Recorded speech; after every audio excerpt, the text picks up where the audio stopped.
Alright guys, well I'm back today with one of the coolest and nicest semi-auto budget shotguns that I've seen in a while, the Silver Eagle S0A1 imported by TR Imports. This is a very interesting firearm because I haven't seen anything like it on the market for the price, and the MSRP on this guy is $400. What makes it rather unique is this right here, the incredibly long 24-inch barrel with a tube that extends all the way to the end. And before you get too excited, no, this doesn't hold 8 or 9 rounds like the tube would suggest. For importation reasons, it's got detents in the tube that they've pressed in there to prevent it from holding more than 5 in the tube and 1 in the chamber, making the total capacity 6, which is pretty formidable, but a little bit less than you would think with that longer tube. Now, an ingenious person could potentially remove those detents with some drill bits, and maybe somebody will try that in the future, but as it sits, this is a 6-round shotgun, and that is something to consider for those guys wanting a slightly higher capacity shotgun. Potentially all you'd have to do is remove those detents and you'll be good to go.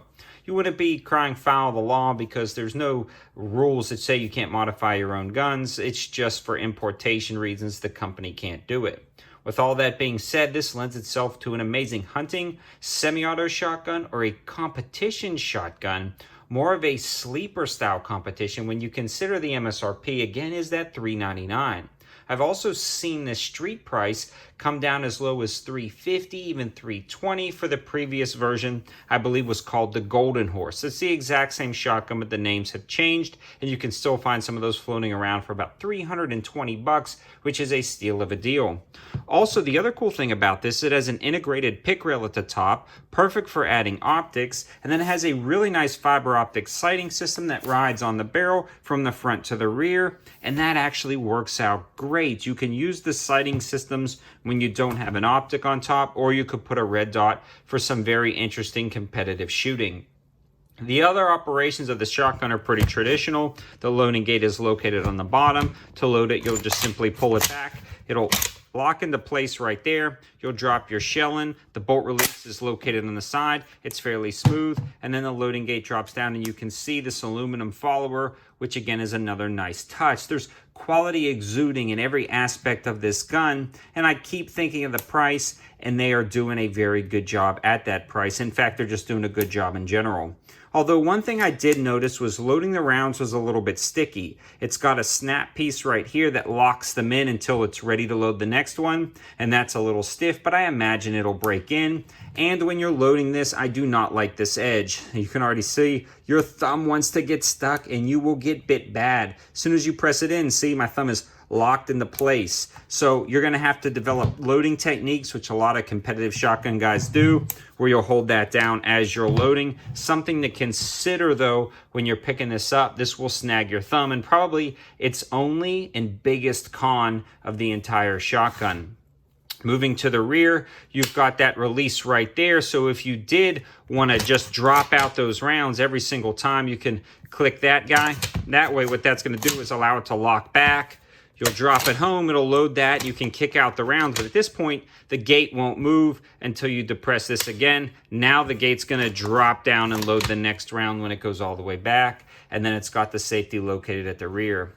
I guess one con you could say about this trigger guard is that it is plastic, but it's done very nicely and it feels very robust. It also has some interesting lines molded into it, but that's neither here nor there.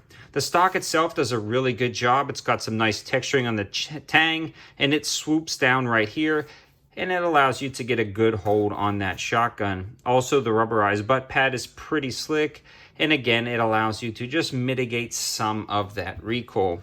With all that being said, let's talk about its performance down at the range, because all of these really nice features are cool, but how does it perform down at the range? If it doesn't work, then you know, it's just no good, in my opinion, no matter how many cool features it has.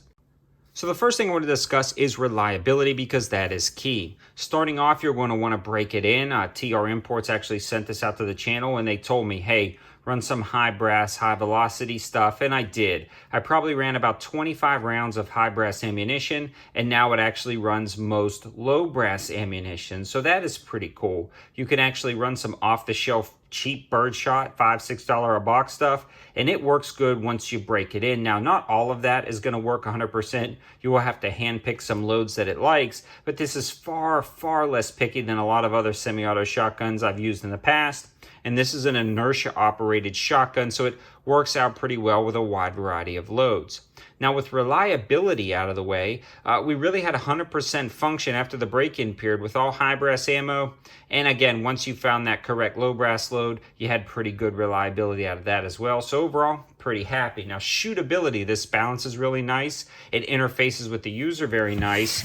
And then the grip up here is very nice as well. Again, it tapers in. It keeps your hands away from the hot barrel. It's got some nice texturing and a mini pick rail at the top to add a light, laser, something like that. Especially some of those O-lights that you can attach to there and then run one of their pressure switches with double-sided sticky tape on the side. That would be a great option as well. And again, having the fact that you can hold 6 rounds in this guy with one in the tube or one in the chamber is pretty darn awesome. But potentially, again, with some ingenuity, you could remove those detents in the tube and get a little bit more. I may be trying that in the future, and I'll kind of update you guys from there. But overall, I love this thing. It's one of my favorite budget shotguns. I mean, for about $319 that you can still find this at some certain shops, it's awesome. Even at the $400 price, it is a great deal. Again, some of my biggest complaints is that loading gate. It's a little stiff to drop in some of the shells and it catches your thumb pretty bad, but I've overcome that by training with it and practicing with it. But I have had some fancier, nicer 930 shotguns that run about $600-700, load a little bit smoother, but again, they're double the price, so that is something to consider. You can't have the world's best competition shotgun for about $350. You are going to make some sacrifices, and I feel like the loading gate and loading interface is where this one could use some improvement. So we'll see how it goes in the future, but I hope this gives you a high value option. And I also want to give a huge shout out to American Pawn and Gun, located in Monroe, North Carolina, for donating a lot of the high brass shotgun shell ammo to the channel to make this video possible. Without their support, it'd be really difficult to continue to produce reviews like this. American Pawn and Gun has got their shelves full again of both ammunition and guns, so if you happen to be in the area, swing by, tell them 704 Tactical sent you over, and they'll hook you up with a deal. Thanks for watching, guys. Have a good one.